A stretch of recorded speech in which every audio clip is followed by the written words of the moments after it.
Hello friends, welcome back. और इस video में हम कुछ एक नए टॉपिक के बारे में डिस्कस करेंगे। टॉपिक है हमारा time table for class 9th। हम अपने टाइम टेबल को कैसे मैनेज करें, और एक टाइम टेबल ही आपको आपके एग्जाम्स में बेटर परफॉर्म करने की एक स्ट्रेटेजी है। अगर आपके पास एक प्रॉपर टाइम टेबल नहीं है देन आपको एक बेटर टाइम टेबल की ज़रूरत है, क्योंकि किसी भी काम को करने से पहले हमें उसकी प्रॉपर प्लानिंग की ज़रूरत होती है। उसी प्रकार हमें अपने एग्ज़ाम्स की प्रिपरेशन के लिए एक बढ़िया सूटेबल टाइम टेबल की बहुत ज़्यादा ज़रूरत है। तो इस वीडियो में मैं आपसे बात करूँगा एक टाइम टेबल को लेकर। टाइम टेबल कैसा होना चाहिए और किस टाइम हमें क्या क्या काम करने चाहिए, कितना टाइम हमें टोटली अपनी स्टडीज़ को देना चाहिए, और क्या क्या कुछ पॉइंट्स जो कि आपको पता होने चाहिए, वो सारा कुछ मैं आपको इस वीडियो में बताने वाला हूँ। तो बिना किसी देरी के स्टार्ट करते हैं हम अपनी वीडियो को। तो देखिए, मैंने एक तरफ टाइम रखा है। टाइम और जो भी एक्टिविटीज़ जो कि परफॉर्म करनी है इतने टाइम में, वो सारा कुछ मैंने इस लेफ़्ट हैंड साइड में लिख दिया है। राइट हैंड साइड में मैंने क्या लिखा है, जो कि टाइम जो कि हर एक सब्जेक्ट को नेसेसरी है, वो सारा टाइम मैंने एक साइड में लिख दिया। और कुछ पॉइंट्स भी हैं जो कि आपको पता होने बहुत ज़रूरी हैं और जो अधिकतर बच्चे गलती करते हैं। तो आइए स्टार्ट करते हैं हम अपने टाइम टेबल से। तो पहली और मोस्ट इम्पोर्टेंट बात ये है कि आपको सुबह 5 बजे उठना होगा। किस टाइम? इस टाइम, जिस टाइम की ये वीडियो अपलोड हो रहा है, इस टाइम आपको 5 बजे उठना होगा। और गर्मियों में समर्स के टाइम आप 4 बजे भी उठ सकते हैं। तो मैं ये टाइम टेबल जो है सिर्फ क्लास 9th के लिए बता रहा हूँ। तो देखिए, 5 बजे आपको उठना होगा और 5 बजे से 5:15 तक, मतलब 15 मिनट के अंदर अंदर आपको क्या करना है। 5 बजे आप उठेंगे और आपको अपनी पर्सनल एक्टिविटीज़ जो भी आपको करनी है, वो सारी पर्सनल एक्टिविटीज़ आपको निपटानी होंगी इतने टाइम में। वॉशरूम आप जा सकते हैं 15 मिनट के अंदर अंदर बस। फिर 5:15 AM से 5:30 AM तक, मतलब फिर 15 मिनट में आपको क्या करना होगा। 15 मिनट के लिए आपको दिए जाएंगे वर्कआउट और एक्सरसाइज के लिए। आपको इन 15 मिनट में वर्कआउट करना है और एक्सरसाइज जो भी आप करते हैं वो आपको इतने 15 मिनट में निपटा लेनी है।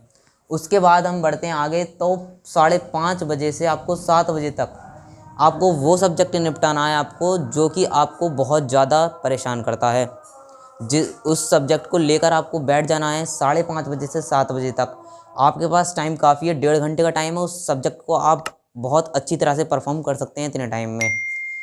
और दूसरी बात, सुबह के टाइम जो है वो हमारा माइंड जो है वो फ्रेश होता है। इस वजह से जो आपको सबसे ज़्यादा हार्ड सब्जेक्ट लगे, अगर आप वो करते हैं तो आपके लिए बहुत अच्छा है। अब दूसरी बात हम करते हैं, 7 बजे से आपको 7:30 बजे तक आपको अपने स्कूल के लिए रेडी हो जाना है। 7 बजे से 7:30 बजे तक अपने स्कूल के लिए रेडी हो जाना है। ये टाइम चेंज हो सकता है क्योंकि स्कूल का टाइमिंग, हर स्कूल का एक जैसा टाइमिंग नहीं होता है। इस वजह से ये टाइमिंग जो है वो चेंज हो सकता है। 7:30 बजे से 8 बजे तक आपको क्या करना है, अपना ब्रेकफास्ट निपटाना है। आधे घंटे में आपका ब्रेकफास्ट निपट जाएगा। उसके बाद 8:30 बजे से 2 बजे तक आपका ये स्कूल टाइमिंग होगा। 8 बजे से 8:30 बजे से 2 बजे तक आप स्कूल जाएंगे, स्कूल में पढ़ेंगे। और जो भी आपका फ्री पीरियड होगा, मतलब जो भी आपका फ्री आवर हो, उसमें आप अपनी स्टडीज़ को, जो भी प्रॉब्लम्स जो कि आपको नहीं आते हैं वो सारे सॉल्व करने होंगे। अब उसके बाद आप क्या करना है, स्कूल से आने के बाद, मतलब 2 बजे आपकी छुट्टी होगी। 2 बजे के बाद जब आपका स्कूल की छुट्टी होने के बाद जब 2:30 बजे आप अपने घर पे आएँ, 2:30 बजे तक आप अपने घर पर पहुंच जाएंगे। 2:30 बजे से 3 बजे का आपको टाइम मिलेगा किसके लिए, लंच और टेक अ शॉर्ट नैप।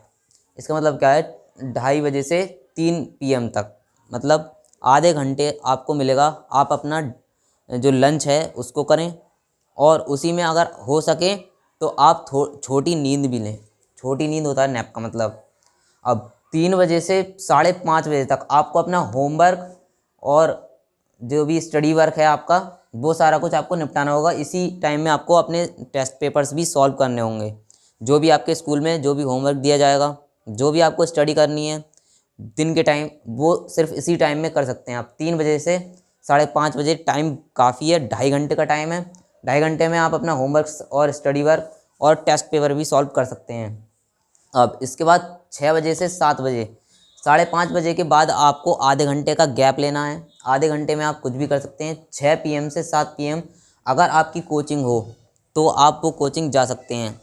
मतलब टाइम कैन चेंज, क्योंकि कोचिंग होना, अगर कोचिंग है तो आप जा सकते हैं 1 घंटा, किसी भी टाइम 1 घंटा लग सकता है, उस टाइमिंग की जगह बस आपको अपनी कोचिंग का टाइम लगाना है। बस ये टाइम चेंज हो सकता है, क्योंकि कोचिंग की टाइम, हर कोचिंग की टाइम एक सी नहीं होती है। अब 7:30 बजे से आप 7 बजे तक आप कोचिंग पढ़ेंगे। 7 बजे तक कोचिंग पढ़ने के बाद आधे घंटे का आपको गैप लेना है, या फिर आधे घंटा आपको लग सकता है आपके घर पहुंचने में। इसके बाद 7:30 बजे से 9 बजे तक आपको अपना डिनर और एंटरटेनमेंट स्टडी ब्रेक, मतलब 7:30 बजे से 9 बजे तक, मतलब 1.5 घंटे का आपको टाइम दिया जाएगा। इसके लिए डिनर करना है आपको। 7:30 बजे से 8 बजे तक आप डिनर कर सकते हैं अपना बहुत आराम से। उसके बाद 8 से 9 आप अपना एंटरटेनमेंट और स्टडी ब्रेक कर सकते हैं, या फिर एंटरटेनमेंट कर सकते हैं। मतलब उस टाइम में आप अपने फैमिली मेम्बर्स के साथ बैठ सकते हैं, बातचीत कर सकते हैं। देन उसके बाद आपको क्या करना है, ये जो 1 घंटा दिया जाएगा आपको, इस 1 घंटे में आप कोई भी मूवी वगैरह चिल कर सकते हैं अपने फ्रेंड्स के साथ। इसके बाद 9 बजे से 10 बजे तक, 9 बजे से 10 बजे तक आपको टाइम दिया जाएगा मेक नोट्स और revise whole day study work. मतलब इस टाइम में आप अपना स्टडी वर्क को रिवाइज करेंगे और नोट्स भी आपको प्रिपेयर करने होंगे इसी टाइम में। जो टाइम आपका दिन में दिया जाएगा उस टाइम में आप नोट्स अपने प्रिपेयर नहीं करेंगे। उस टाइम में सिर्फ आपका होमवर्क और स्टडी वर्क जो भी आपका वो निपटाएंगे, और उसके साथ साथ टेस्ट पेपर्स को सॉल्व भी करना होगा। उसके बाद अब क्या करना है, 9 बजे से 10 बजे आपको अपने नोट्स बनाने हैं और रिवाइज़ करने हैं, क्या आपने पूरे दिन पढ़ा वो सारा कुछ आपको रिवाइज़ करना होगा। और फाइनली 10 PM पे आपको सो जाना है। 10 PM पे सो जाना है, और फिर से वही रूटीन 5 बजे से उठ जाना है, और 5 बजे के बाद ये डेली रूटीन आपको अपनाना होगा। उसके बाद इसके बाद आपको टाइम कितना कितना देना है हर एक सब्जेक्ट को, वो सारा कुछ मैंने आपके लिए लिख दिया है।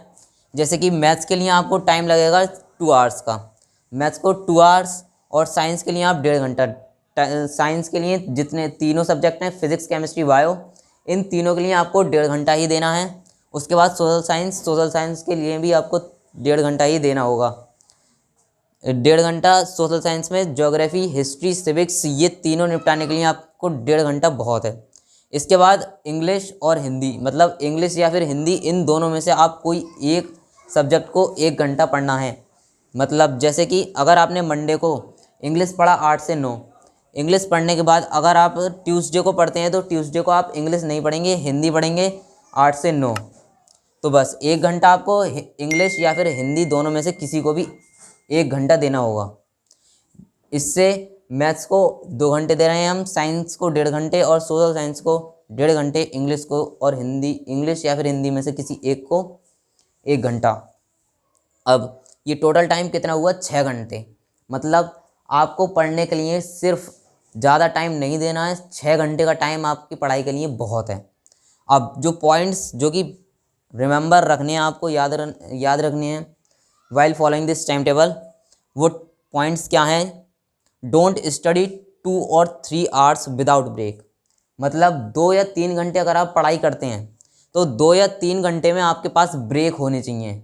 ये नहीं है कि 2 या 3 घंटे जितने भी आप पढ़े उसमें विदाउट ब्रेक आप पढ़े ही जा रहे हो। उसके अंदर आपको ब्रेक होने बहुत इंपॉर्टेंट है। अगर आप आधे घंटे पढ़ते हो तो उसमें 5 मिनट का ब्रेक या 10 मिनट का ब्रेक आप लगा सकते हैं। अब 7 से 8 घंटे की स्लीप आपके लिए नेसेसरी है, बहुत ज़्यादा। 7 से 8 घंटे आपको सोना ही है। और 6 घंटे आपको 6 घंटे की स्टडी आपके लिए बहुत है, पूरे क्लास 9th के लिए। 6 घंटे की स्टडी क्लास 9th के लिए इनफ है। तो इस वीडियो में मैंने आपको बताया कि टाइम टेबल और जो भी टाइम टेबल से रिलेटेड जो भी आपको इशू थे वो सारे कुछ इसमें सॉल्व हो चुके हैं। और मैंने आपको ये भी बताया कि किस सब्जेक्ट को कितना कितना टाइम देना है और पॉइंट्स जो कि आपको याद रखने हैं। तो इस वीडियो से मुझे लगता है कि आपको बहुत ही ज़्यादा मदद मिलने वाली है।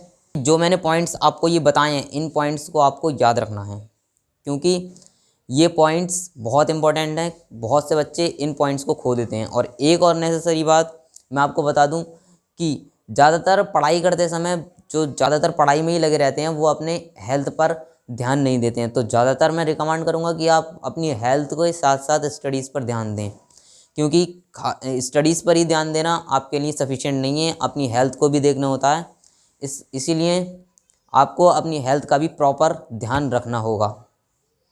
सो मिलते हैं नेक्स्ट वीडियो में और उसमें बात होगी एक नए टॉपिक को लेकर। तब तक बने रहिए हमारे साथ। Thank you for